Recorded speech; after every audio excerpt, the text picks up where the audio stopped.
give a thank you to the professors who are here. Thank you for coming. Thank you for continuing to support us in this community of practice that we're trying to build.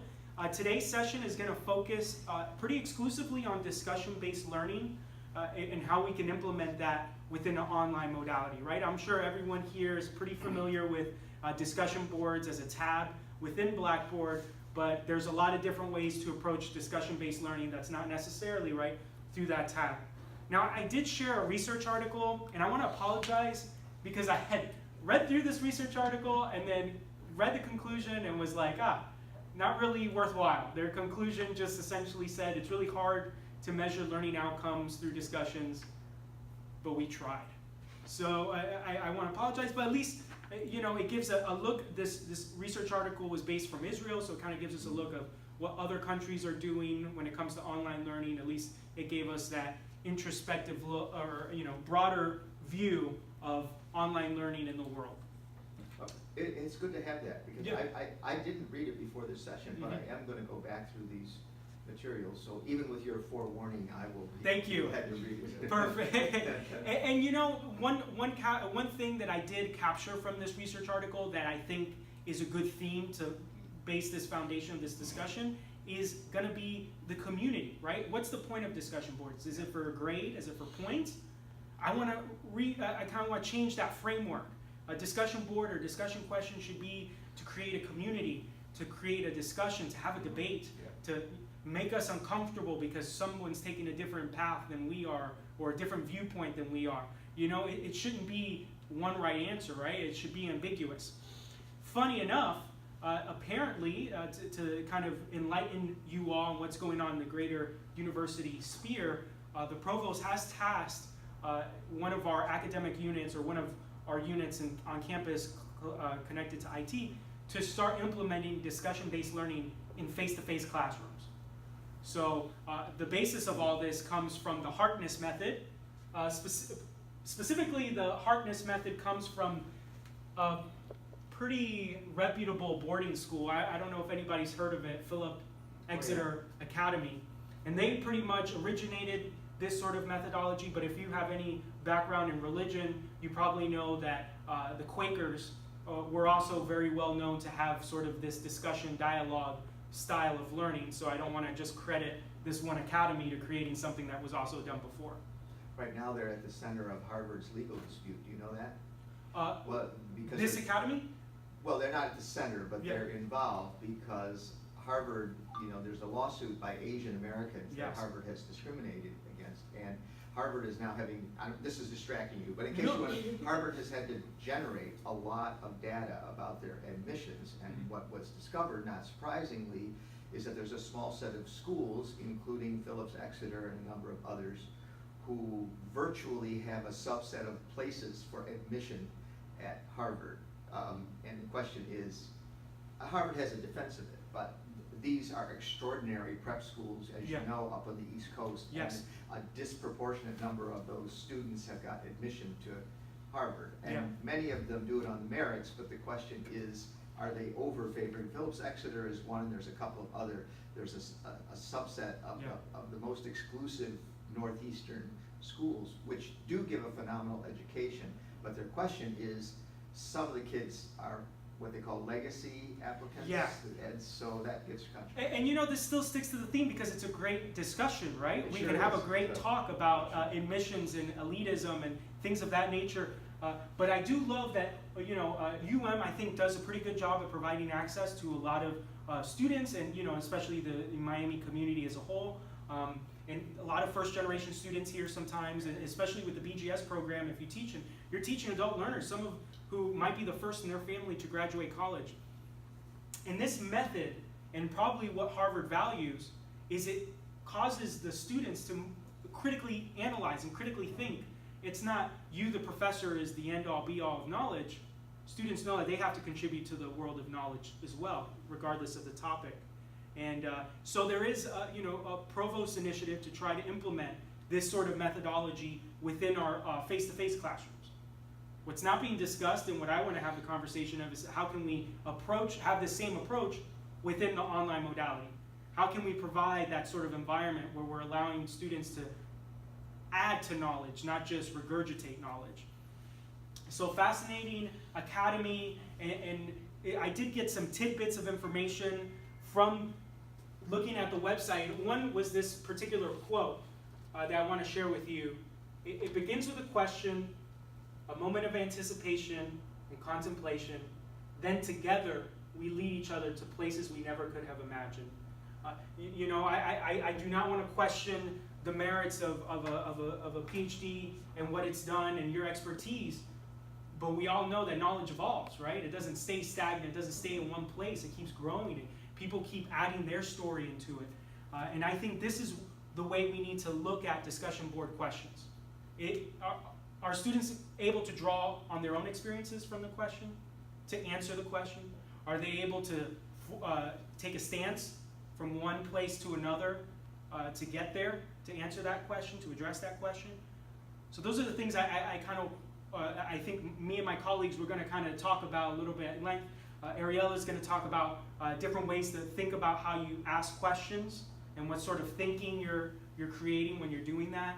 And then of course Ron is actually going to show some examples of some video-based discussion boards that are currently being utilized in some of the BGS courses, and maybe that inspire you to create your own video-based discussion board questions. I have one question, and you don't have to answer it now, you can answer it at any point. I have sometimes wondered whether a student who is either constrained by time doesn't take a quick look at what other people are saying and then try to come up with something. Yes. I've just wondered. No, absolutely, and I don't want to steal anybody's thunder. That's a fantastic question. Ron's actually going to talk about a feature within Blackboard that we've implemented in some courses that forces students they have to post before they see anybody else's post. Okay. So kind of they have to contribute, right, to the dialogue before they get to see what everyone else wrote. And so that can sort of keep that from happening, because I know it happens. It's natural. It's natural. And it tends to happen when it's a discussion question that has really one answer. And that's what we want to try to avoid, right? No one discussion board question should have one answer that you're looking for. It should be ambiguous. If not situational. I often see questions where it's, they watch a video and then they answer. And then you might have them take a stance on the video. Do you see it was a good video or a bad video? But put some situation, put a context to it, right? Say you are now this person in the video, or you are now this position. How do you address this problem? And sort of create a scenario for them. Could also be very beneficial. And to also think, I know some of you have attended our Collaborate Ultra session. That could be a great place to have a discussion. Students can talk back and forth with you, and then that's a place where we can actually implement some of this methodology of the Harkness method. And I don't want to say too much about it, but I know that there's currently a pilot process with training for our on-campus faculty. And I think it's just a few hand-selected faculty members have been able to go through it. But hopefully if it opens up and it's successful, it should be something that will be available to all of you in the coming years. So something to think about. I did kind of want to share a little bit of the video just because I think it kind of, I wanted to get, let's see here. Well, maybe I don't have the video here. Oh, it's right at the top. Just to see if it gets anything going in your mind. And I want to know towards the end of our session here if there's any problems that you see might happen trying to implement this methodology in an online format. I definitely like to hear it because obviously you guys teach online, you get exposed to it every day. So if you can. Yeah. And that was the quote that I chose to begin the session.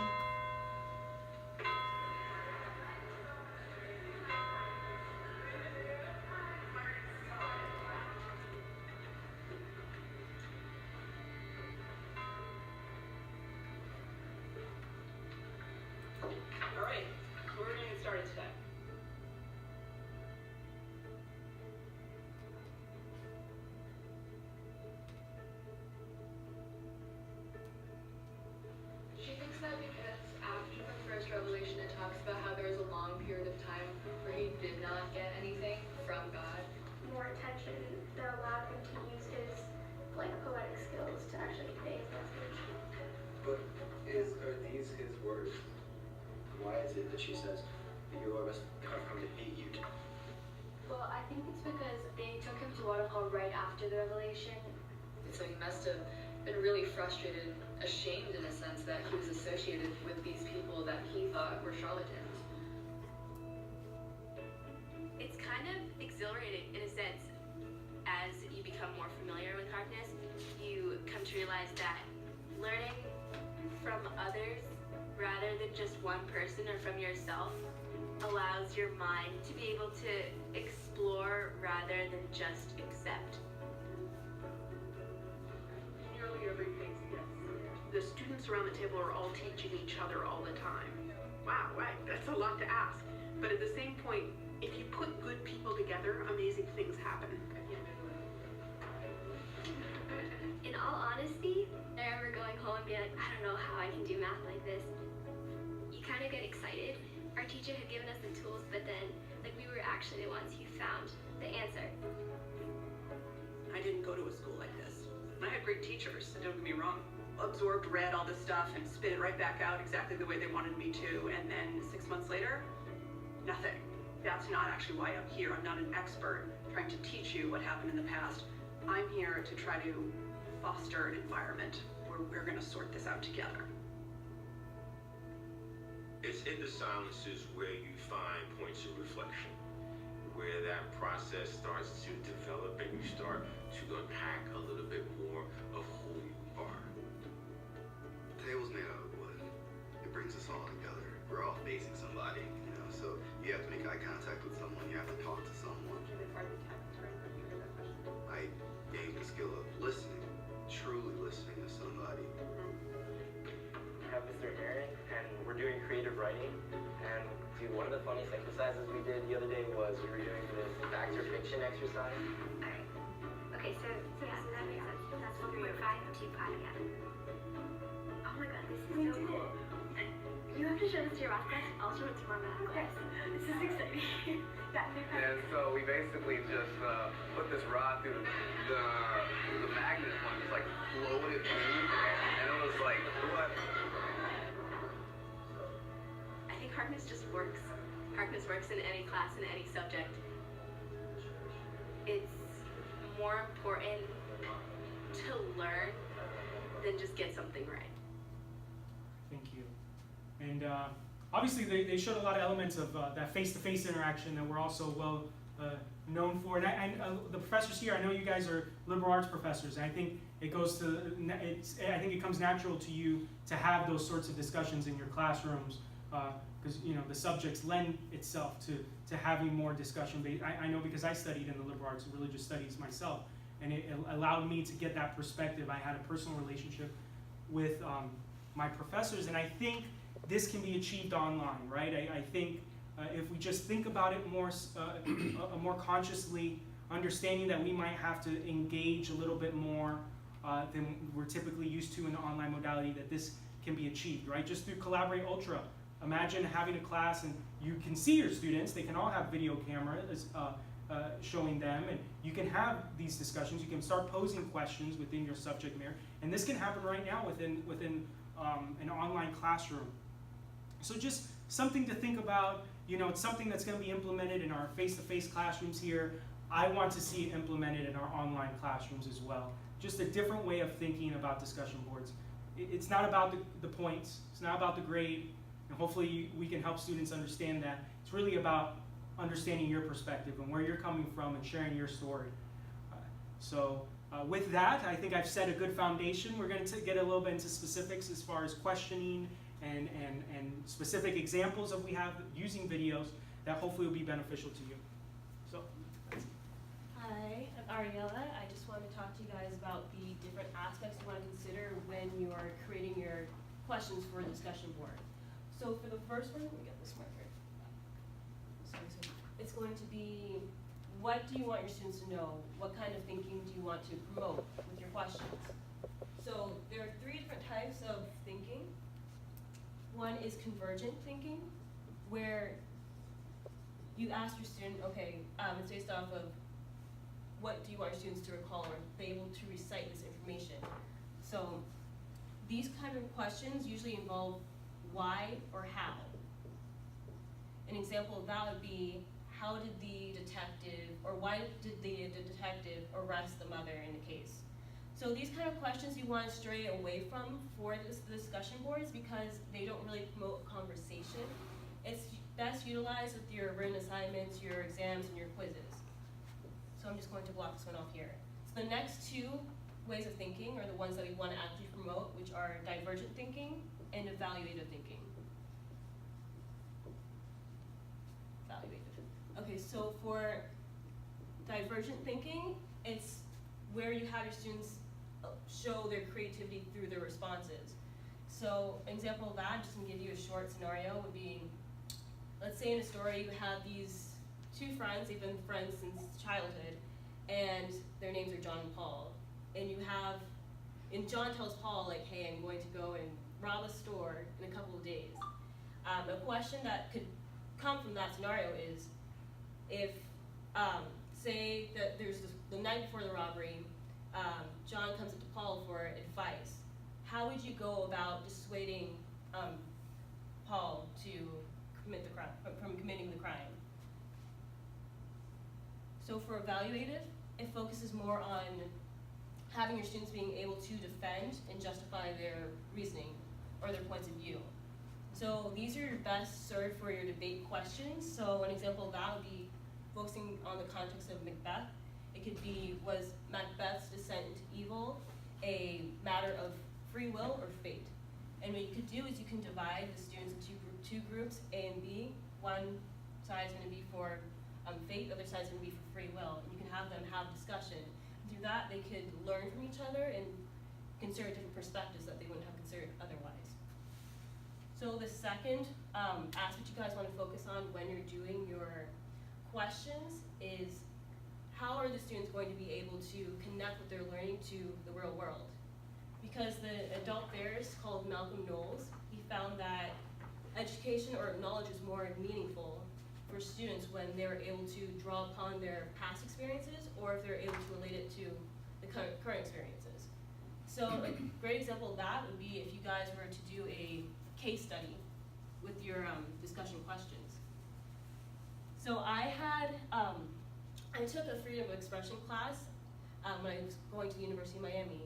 And the way that my professor would do his exams, he'd present a case study at the end of each one of them, where he'd present a scenario where, let's just say there's a guy and he's, this class is mainly focused on First Amendment rights.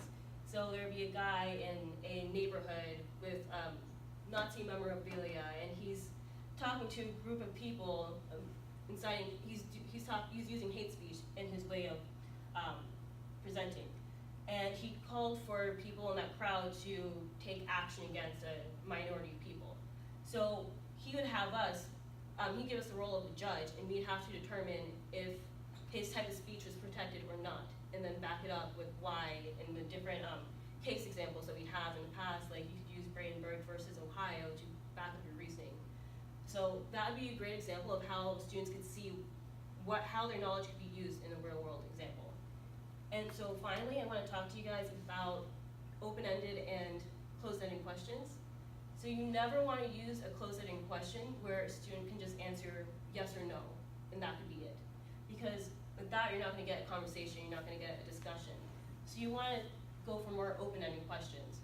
So for example, instead of just asking your students, oh, did you see the episode of Law & Order SVU last night?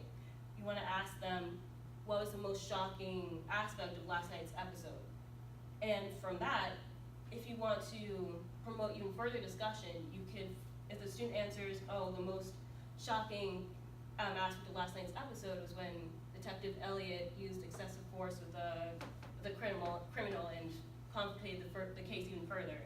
You could follow up with that response and say, how would you go about handling the situation differently? What would you do? And from that, you can kind of get this discussion between different students and their points of views and all that. So just to wrap it up, first, consider what your students want to know. Second, relate this, tell them how they can relate the experiences to real life. And 3, go with open-ended questions, not closed-ended questions. So I'm gonna present it over to Ron, who's gonna talk to you guys about using different videos to make your discussions more dynamic. Thank you, Ariella.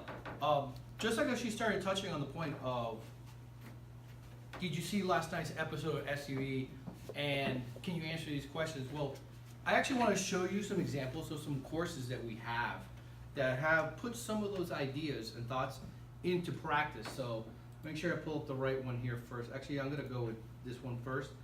This is a English course that was taught just recently over the summer. It's running right now in the fall as well, but I don't like to bring up a live course for the examples because it's going on. But this course was taught over the summer, and students, when they sign up for these courses and you get your discussion boards, they like to see, and you would like to provide them with options. And options, what I mean is, like, the professor presents option 1. You know, you can actually respond to the discussion board question with your phone or a camera, and that's how you can post your response. Alternatively, they give you option 2. You could write one out. Some students maybe aren't comfortable in front of the camera. Maybe they just feel like they respond better by writing.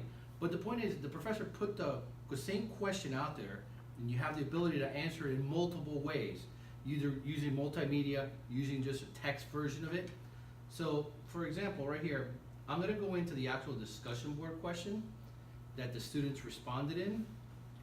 Give it a second here while it loads. Here we go. And I know that Luis Rivera here, for example, he decided to use a video. So the question was posted to him, and he decided to, you know what, I will. So this is kind of like a version of what your post would look like on video. When a student uploads it, you just literally be able to click it right in there. I'll play for a second. Hey guys, this is Louis. Because of the rain, I'm doing this video here in my car. But I wanted to talk about this as a place in Color Ridge or Color Bay, whatever you want to call it, called Black Point Marina. It's been around since roughly the 70s, but it didn't get accepted until the 90s. I have been coming here for about the last 15 years. There's a lot of stuff to do that you can do here. Not a lot of people, unless you're from Kendall South, know about this place. But if I want to show you, there is a park here. You can do biking, you can do barbecue, you know, bring your family. Usually on the weekends it's very busy. Alright, so I'm not going to play the entire video for you, but it gives you an idea. Basically, the question posed to the student was, that the professor had posed was, you know, describe an area in Miami that you feel is so Miami and how you would interpret it. And this student felt his best way of describing it is like, you know what, Black Point Marina. This is a very popular area. Now, he could have easily written that out, but he felt comfortable because he was actually in the parking lot. He happened to be visiting the restaurant, and he took the time to go ahead, you know what, let me film this, I could upload it, and you're responding to it, and you can bring up that creative side of the students to engage in. And students could turn around and they could respond with either a video post themselves, responding to this post, or they could actually type it in as well. So it's good to know that they have those options. So, you know, if you have questions out there in your personal discussion boards that you want us to review with you, you can set up a time that, you know, we can sit down with you, we can review your questions. Maybe we can modify them to include these options of having video or video responses. Now, alternatively, sometimes, like I was saying before, not everyone may be comfortable with the camera. So I'm using this example of this second course, also taught that went over the summer, which is a sports facilities and event management course, KIN 206, taught in summer A. And the reason I bring this one up because this is the discussion board itself here. So the professor brings up in module 1 discussion question 1, you know, many of you have played sports growing up, consider your experiences and the amount of money that was spent to support your athletic careers. This is one of the fastest growing segments of sports. Now, the idea and concept of using video now is kind of flipped because it's not the professor posting a video about what the assignment or discussion question is going to be. It's more along the lines like, I'm going to post a video. So the video is actually hyperlinked. I'll play it for just a second to get the idea. It has become a modern American family pastime, traveling the country to compete in youth sports. So many families are doing it these days that a brand new industry is emerging across the country. An industry designed to cater to their obsession and lighten their wallets. It's 5 a.m. on a summer morning.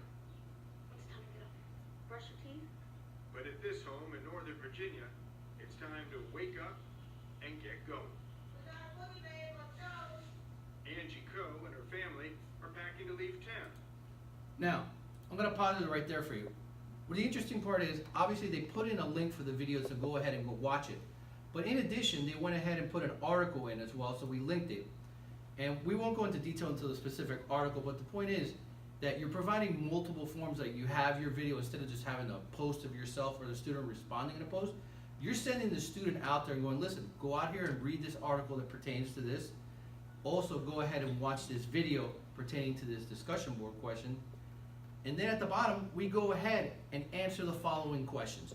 Very clearly in detail spelled for them, so they have an idea of what they need to do. And they're open-ended questions that jars the student's mind to think about, you know, how could I go ahead and answer it? It's not just a simple yes or no, you know, black and white. It's very engaging in the fact that I went out, everyone's gonna interpret that video when they watch it in a different way. Everyone's gonna interpret the meaning of the article, what they gained from it, in a different way. So that's a good way to incorporate two different forms of media and including video in your discussion board without having the students, or yourself, to go out there and film themselves and upload it. So we can help you guys out if you have examples of things like that. If you wanna sit down with us, you know, you can always make an appointment.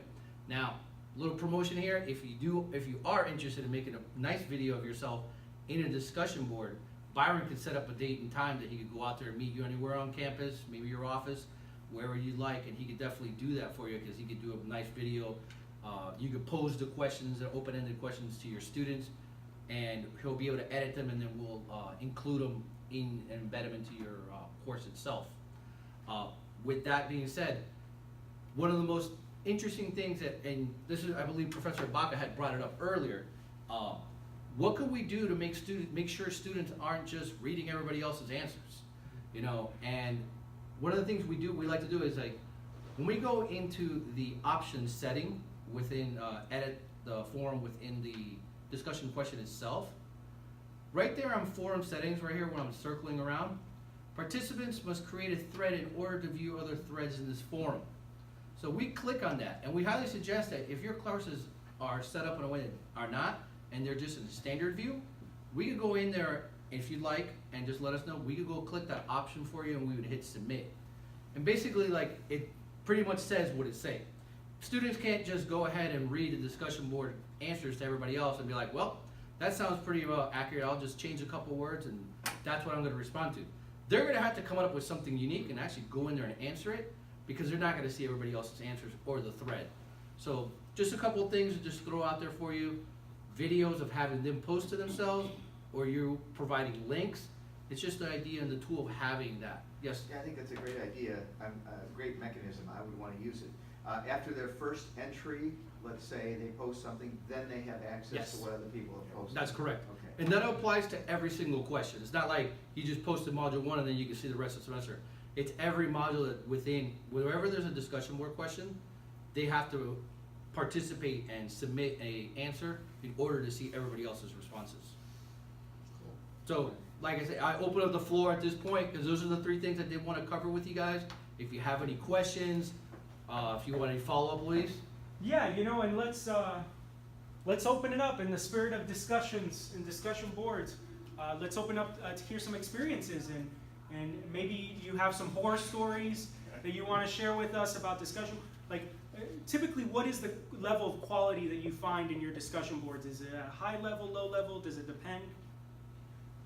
I found the quality to be good, but I had always wondered about certain, you know, because you have a situation where somebody is missing in action for some time, and then all of a sudden, you know, the person tries to cover a couple of, and you realize that the answers could have been gleaned from. That is what I've always wondered about.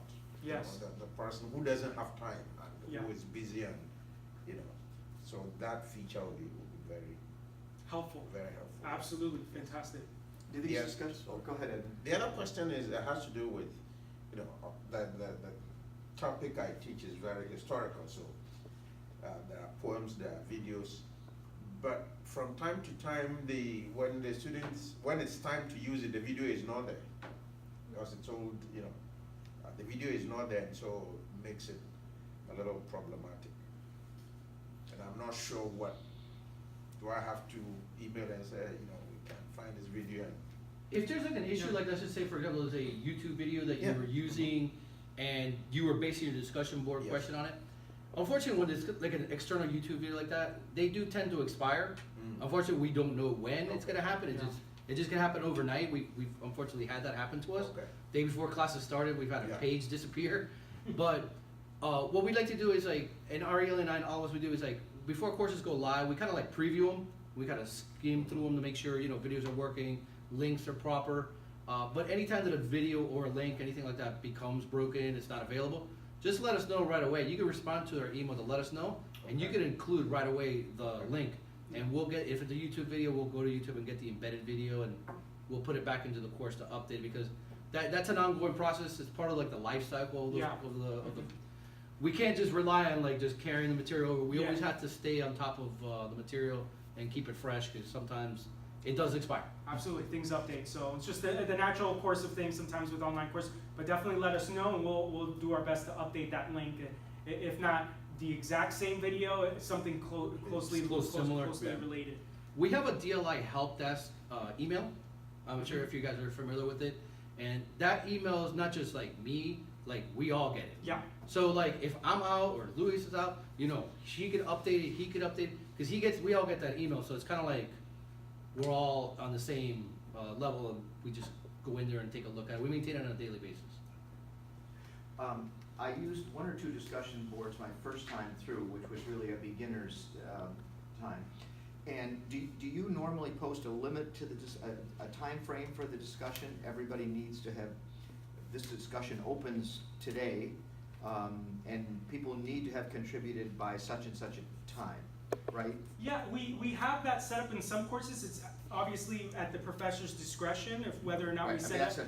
But our default, right? Our default tends to be leaving it open, right? Because if it's a true discussion board, it should be ongoing. There might be something that the student wants to reference, maybe for a project that they're working on that was on the discussion board. They want to see those kind of comments to sort of back whatever assignment up. Right, see that as a part of a record, but then do you close off, or do some people just leave that discussion board open through the end of the course so that people are adding things? In such cases, you need to be reminding students, right, that remember our discussion board is open, so when you're in Module 4, remember you may want to check the discussion board from Module 1 because things might have been added, right? Yes. Or you can just say this discussion is going to close at this point, if you feel that. Because I was wondering if you're trying to get everybody to participate and you have an open discussion board and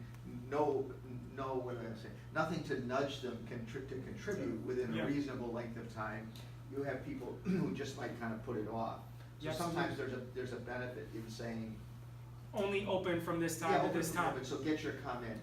And and I understand again that we set it up that way. If the professor wants each module to be set up, or each discussion module be set up so it's only open for a few days, and so that the discussion has to happen within those few days. But like I said, our default tends to be just leaving it open so that people can reference it, come back to it, add to it. Is there? Oh, go ahead. So I guess sometimes we got to get creative as far as what is that carrot on the stick, right? For students to actually respond to that. Hopefully it's a little bit of the grade, but maybe it's engaging enough of a discussion post question, right? It's relevant enough, it's debatable enough that it forces them to, I really want to comment on that. That's an interest. Or I have an opinion, I want to share that. Because we do that, right? We do that on social media. I mean, you go on platforms like Facebook. Fortunately, I don't have any social media, but if I did, you go on it and immediately something, whether it's a flag or a Confederate, whatever it is, people comment on it. Gun rights, shooting happens. Everyone wants to share comments about it. So there's a lot of these moments, right, that are happening currently in our history. I guess it's up to you, the experts, professors, how can you make those connections, right, of current events with your particular topic. But I think we have to embrace that.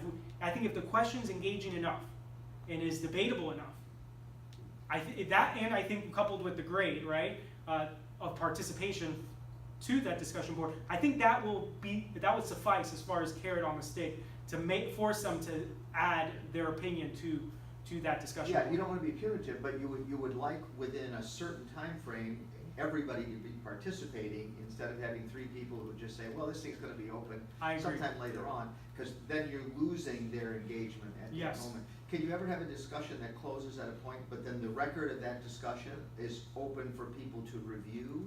So what we will do there is have a due date.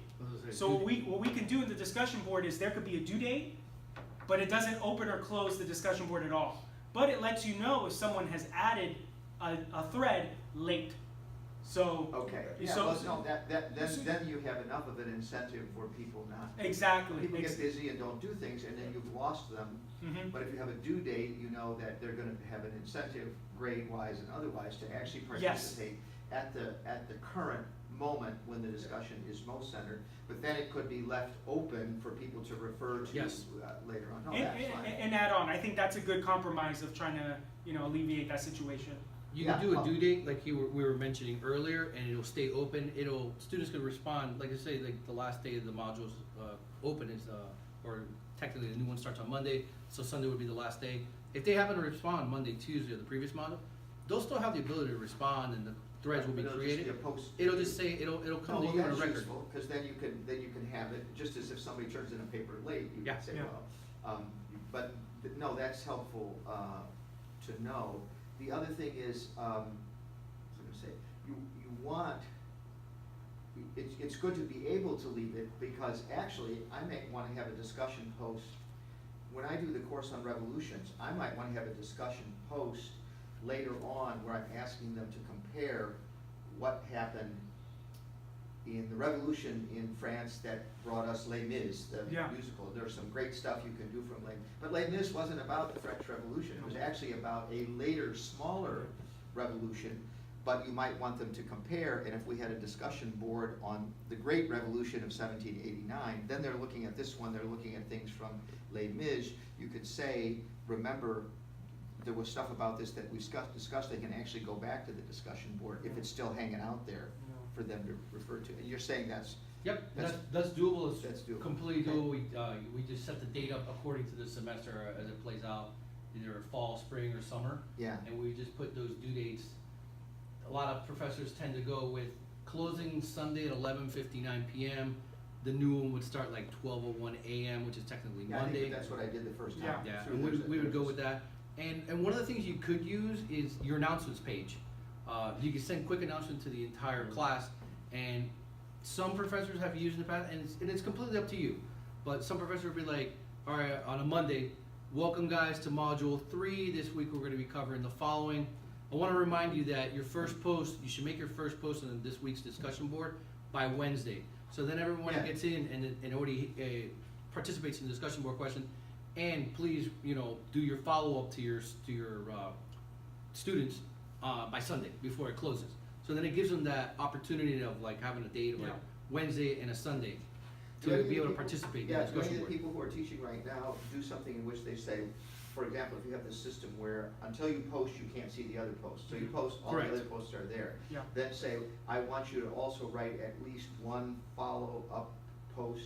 You can't, if I want to say, without like, being too to your constrictive, peers. I prefer that you not abandon discussion after your first post, but Yeah. at least do at least one follow-up and Yeah. comment on another post.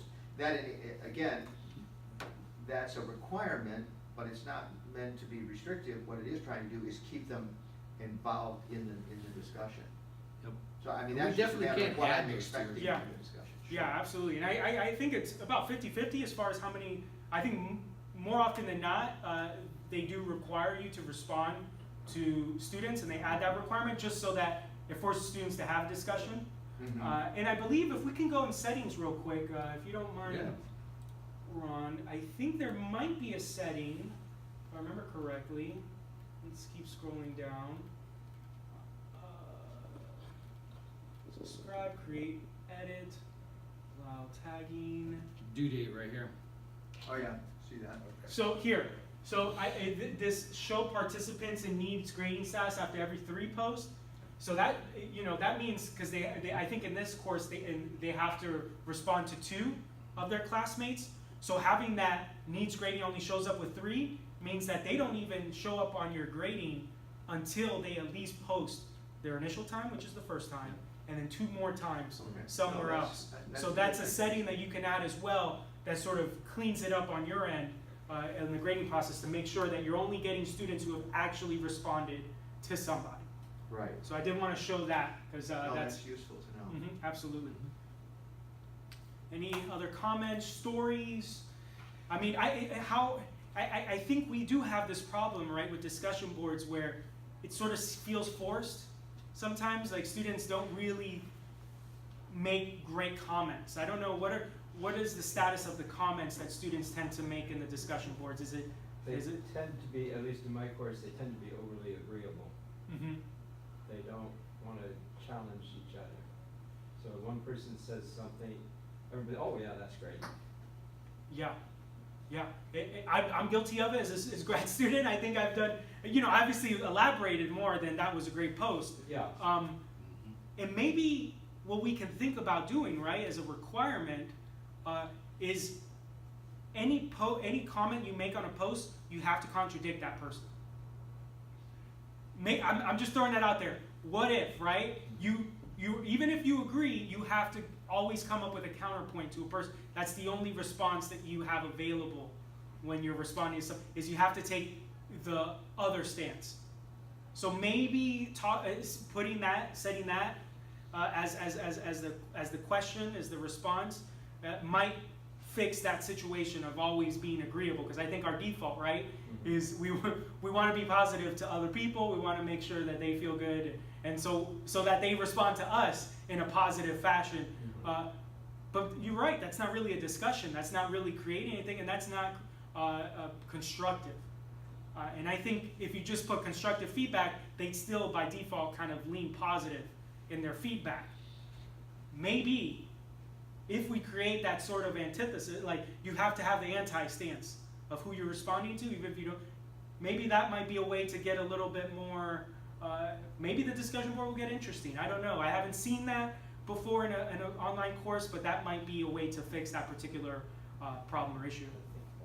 Yeah, worth exploring. I've used that in a more conventional class format, which you must disagree, and actually I think it disarms people a little bit, because then they don't have to feel someone else is taking it personally if they disagree. Remember, we all have to disagree. It's one of the assignments. So after class you can say, I hope I didn't hurt your feelings, but I've got to disagree. Yeah. And it actually, I think, diffuses the situation.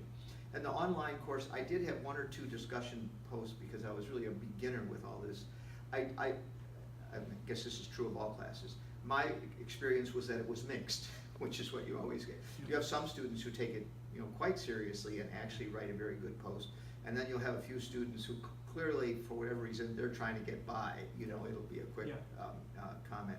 And then the key is to see if you can nudge the I'm just getting by student to do a little bit more. But I've had some students who will disagree. They seem to know how to disagree. And they'll mixed disagree. I think this point you made is very good, but I don't see point 2 the same way you do, and then you could get something that's fruitful out of it. And I want to promote different aspects of discussion, right? Don't think that only discussion boards are the only place to have discussion.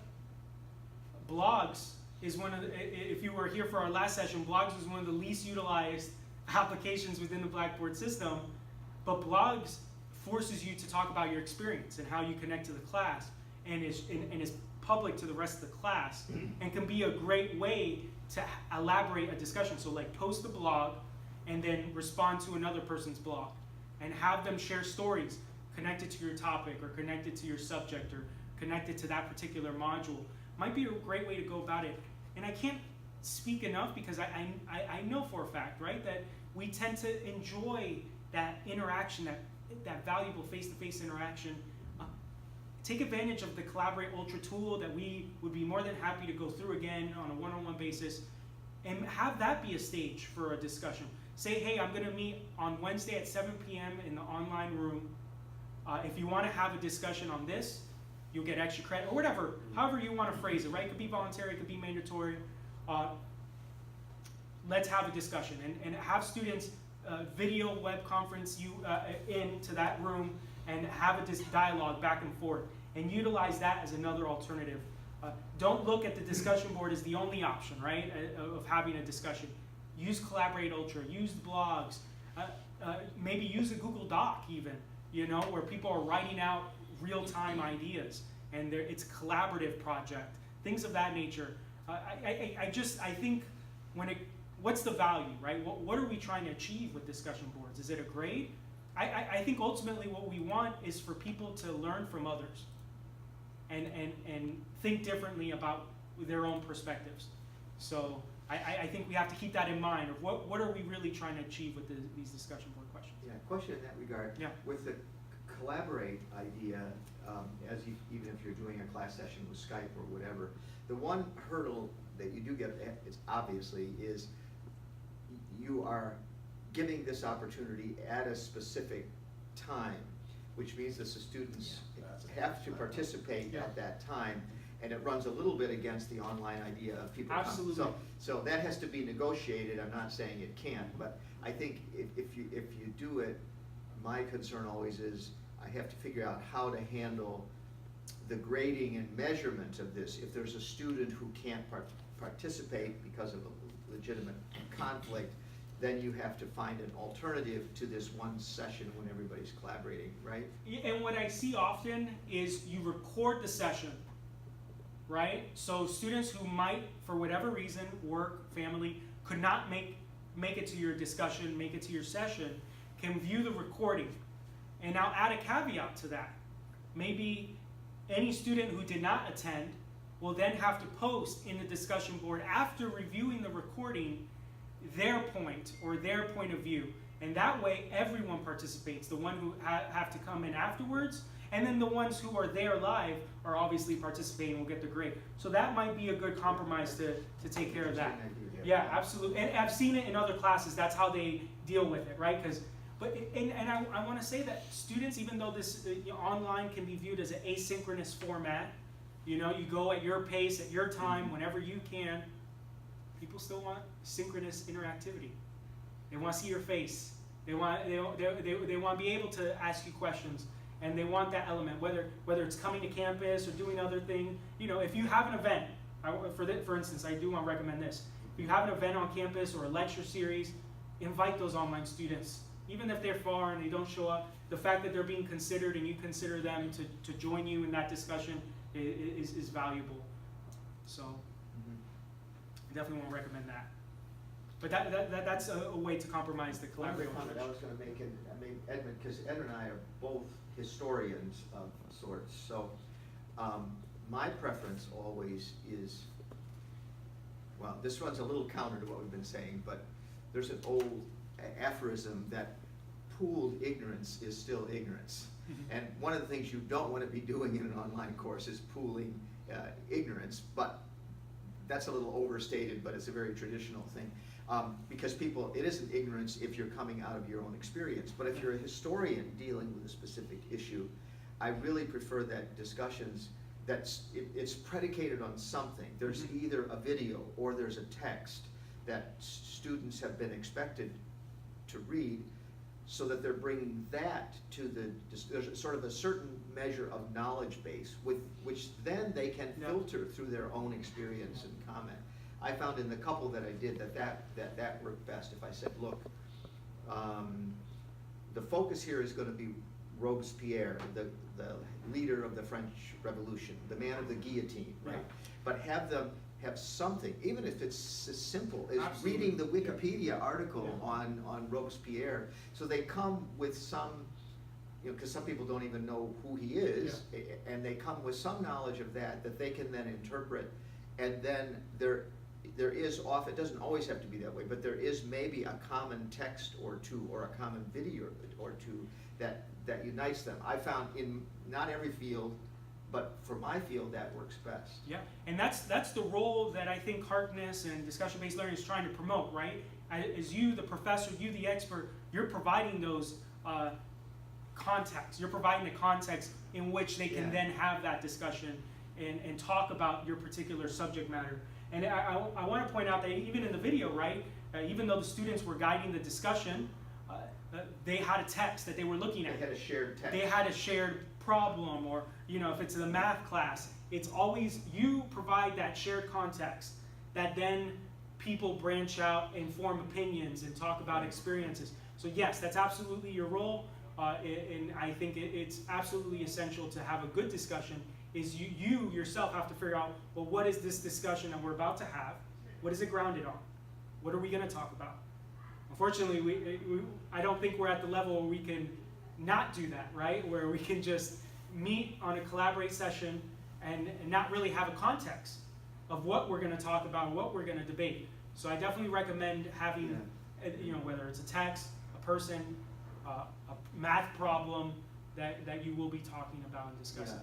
Let me run, I don't mean to, Edmund, I don't mean to own the stage here if you want to jump in. But that's why actually I felt the first time I did this, I took one thing from more traditional courses, and in a history course, I actually had just simple quizzes, because there's a certain, that isn't the only thing they were graded on, but I wanted them to do that because there is a certain amount of what you call factual information that's very valuable when the student begins discussions. And if you start to get into what you really want the students to do, critically analyze, compare, and so on like that, if over the earlier modules they've built up a certain cadre of factual information, then they find it much easier to start comparing. If there's some, and a quiz isn't maybe the best way to do it, but it's one way.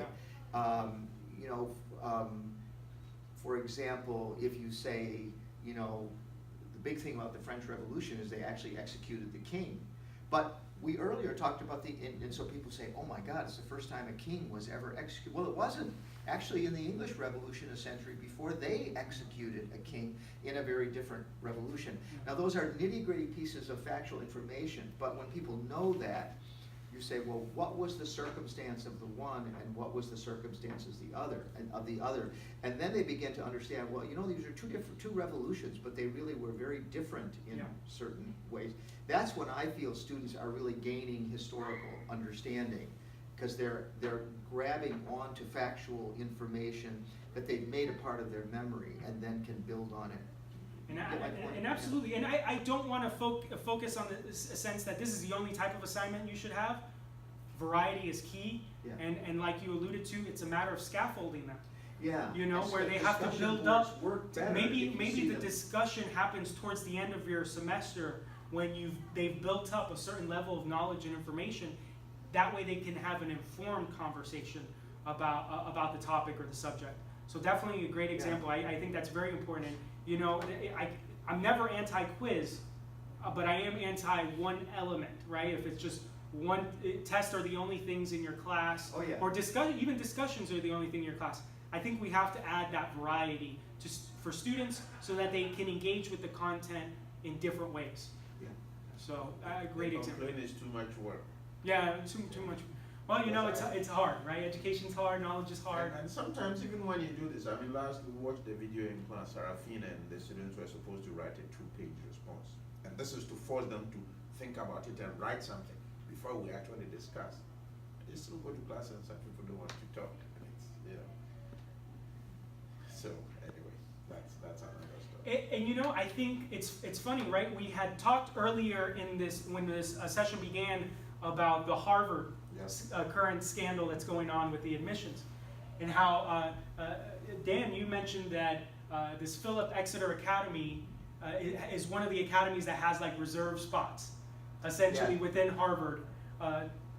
And you wonder, they're claiming they aren't really reserved, but it is an issue. Are they in fact reserved? And you wonder why. I think students, myself included, who has gone through public school education, they don't teach us like this. They don't ask us questions. They don't ask us, hey, what do you want to learn today? Those questions were never posed to me as a student. So when we get college students or we get adult learners who learned similar to how I have, you're presented with a discussion question or a moment to discuss, you get nervous because how much practice have you had? But you get a group of these students in your classroom, I'm sure they would have no problem starting a discussion. And so it's not just our fault or our issue, I guess we have to have a little patience in understanding that, you know, our education system doesn't fit this model. And sometimes doesn't fit the university model as is. You know, these students are coming in from public schools or different schools that aren't being engaged with, you know, you have to have your own curiosity, right? You have to motivate yourself. Your job as the professor isn't to motivate students necessarily. They have to motivate themselves. They have to want to learn that subject and understand that maybe I'm taking an elective in religion, or maybe I'm taking an elective in math. What does that have to do with my major? Well, it could have a lot to do with your major. But we don't allow students to think that way. We think, we force them to think that every subject is separate, that you're a historian, you're a mathematician, you're a scientist, your subjects aren't related. And it's quite the contrary, right? All of it is related. So it's a form of thinking. And so hopefully the more exposure we give to them, right? If your class, they have to discuss, and in your class they have to discuss, and in your class they have to discuss, well then they can't say they're not used to it, right? So I think it's up to us as well to try to create that environment, but understanding that we have a long way to go. And you know, sometimes students aren't ready for the caliber of new knowledge that needs to be developed at the university level. So patience, exposure, and interest, and relating it to current events, I think can really go a long way with making it valuable. So, any other questions, comments? And I did want to, Professor, I think, is this the first time you're coming to our workshop? Yep. Your name, sir? I'm Frank Foote. Oh, Professor Foote. Okay, perfect. Perfect. I remember we support you at BGS. You have a couple of BGS courses. PSY.